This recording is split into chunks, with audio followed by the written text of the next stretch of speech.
So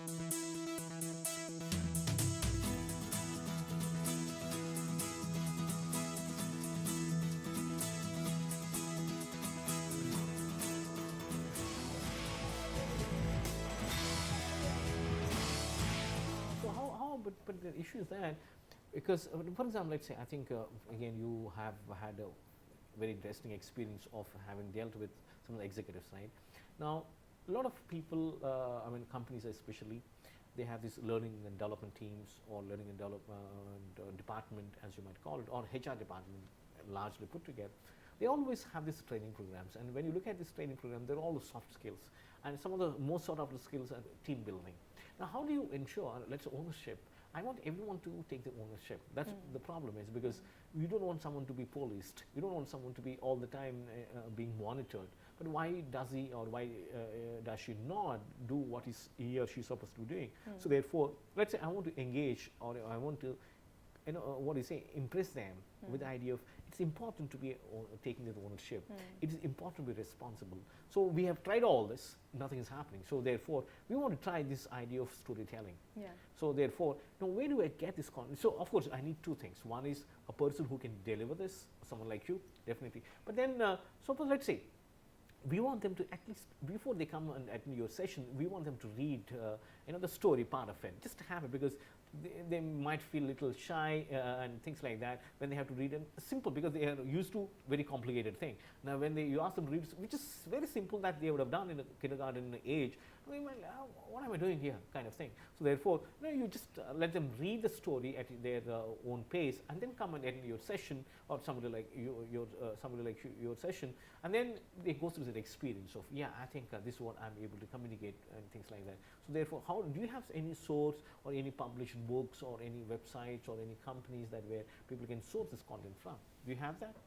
Or is it very self-centered like you, because you have had a breadth of knowledge, and you have seen, I mean, you have had, because by virtue of your studying literature and things like that, where I think you would have scanned, I think, the Western material in the world, and therefore we have an idea, this play, that novel, or that book, or this what do you say, movie maybe, right? So therefore, you have this breadth. But then for someone who's a very commoner and who has little the initial interest to take it to the next level, it's, in other words, he or she is very amateurish, but he has an intent, but he doesn't have the content. Right? So do you have any such sources? And no. I don't specifically recommend sources. Okay. Yeah, there is one. If one goes looking, my source is usually storytellers of any stories, Okay. right? Which is to hone your skill as a storyteller.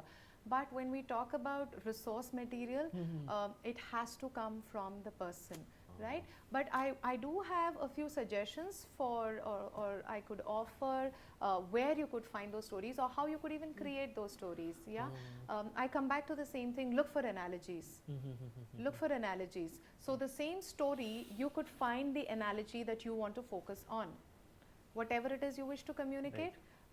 Like the Morris and the Morris the dog story, right? When you talk of team building, yeah, the other day we were in a session where there was a story about an octopus. Okay. Yeah, this very unruly octopus who is really a bother, and who lands up with his mouth in the with his foot in the starfish's mouth, or he lands up with another arm which is stuck in the dolphin's fin. He's always troubling all the sea creatures, and they are fed up of him, and they tease him all the time. Right. And one day, when all of them, there's this chorus of teasing going on for this bungling octopus, old Mr. Turtle overhears the conversation, and he sees what's happening. He quickly goes and picks up a seaweed. He asks the octopus to hold the seaweed in his mouth, and he asks the rest of all the animals to pull the seaweed right through the sea. And as they are pulled, something amazing happens. All the bundled up arms of the octopus open up, and he begins to move forward, and he actually realizes that, you know what, if I let myself go with the ocean stream, then I will end up moving straight away. Right. Yeah. That's just the story. How you say it is your choice. Right. But we had people who said this will work great for team building. Because when someone new comes in the team, The rest of them have trouble because Adjusting him. yeah, he gets in someone's face, he gets in someone's foot, Right. literally, Mhm. and everyone's completely fed up. Right. So you could all play a role in helping him settle in, tune Mhm. in to the way. So, in his words, maybe with your permission, can I say that it comes largely with experience and largely comes with his pedigree as well, his or her pedigree, because because you have come from a typical a different background altogether, but somebody else comes from a typical university background, and then maybe he or she may not have had the breadth and the depth of knowledge, or let's say what is it, access to different skills that you have had. So maybe somebody else, but then like you rightly said, I think it goes more with the intent than the content. Yeah. So it's not experience critical as much as it is intent critical. Okay. Yeah, if you are certain that you want to communicate this through stories, you will find the analogies. Right. And there is a very popular saying which says, a good story will find its teller. And I completely believe in that. Right. So if there is a story which you would like to share as to communicate something to your people, the story will Right. reach you, you will reach the story. And again, herein, something that one can keep in mind, is they say an enemy is one whose story you don't know. Okay. Right. While we do not see each other as enemies in a workspace, there is a sense of the other, which comes more from not knowing the other's story. So if that is also something the teller, the facilitator is sensitive to, Right. then he or she will create stories that sensitizes each one to the story that they should know, which will help them take what Pretty they're good. taking further. Now, I think one maybe last question that I would really want to spend some time on this one is that how important do you think is the art of storytelling for executives, let's say company executives, across the levels, not just the entry levels, mid levels, because again, like you said, that largely you'll find two set of people in companies. One is either you enable, I mean, you ask anyone in the world, they end up doing two things in their lifetime. One is either I enable my customer or enable my colleague. That's all that I do. Any company that you take in the world, right? So if I have to enable someone, so before that, one is enable, right? So, but along with that, there's also what do you say? One is to do that, I must have an authority. They must have a power, but I might also have what is called as an influence, right? So do you think, therefore, that if I have the power of storytelling, that the influence becomes a little more pronounced, more assertive, and therefore I can get things done in a different way, and also more sophisticated way, or maybe in a better way kind of thing. Do you think, therefore, that every employee, no matter what level you are in the hierarchy, in a typical pyramid, that you must be gifted with this beautiful art of storytelling, so that one is that immediately you become an effective communicator, and if you become an effective communicator, you can become definitely a probable leader kind of thing, because one of the most important or maybe critical elements of being a good leader is that you must be able to communicate, no matter what you are. Maybe a small leader, because there's nothing like a big leader and small leader, because only the situation defines.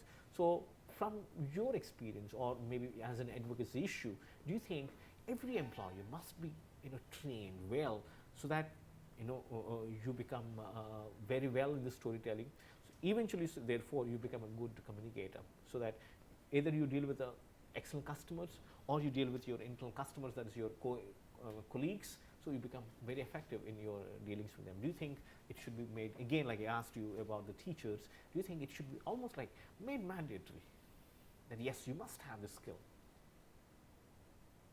Or do you think mandatory might be a little offensive at this stage? Or do you think it has to be made voluntary? Because anything that is made voluntary, I think people don't take it seriously. That's what we are looking at. So therefore, do you think at some level, somehow we have to institutionalize this practice of storytelling? Again, personally, I would think that would be wonderful. Okay. Having said that, yes, if the perception is transmitted across organizations that storytelling is a very significant way of communicating whatever you'd like to, and you can facilitate communication through it.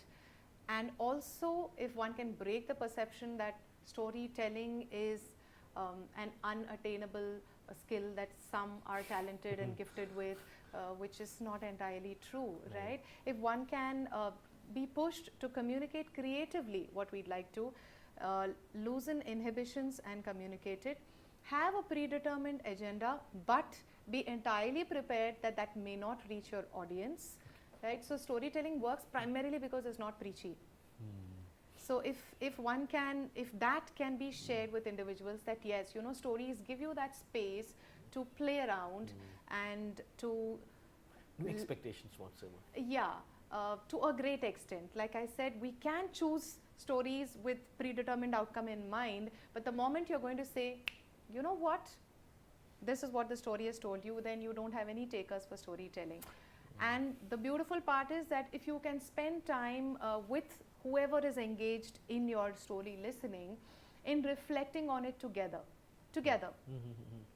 there will be amazing outcomes for both or for all who are involved in that, and I'm sure they'll buy storytelling. Yes. Yeah. Thank you so much, and we really appreciate your time with us. Yeah, thank And you. I really hope that the days is not very far off when it becomes really mandatory at the school level, at the college level, and also at the company level. I think that's what we look forward to, and we look forward to having this association in the years to come. Thank you so much. Yeah.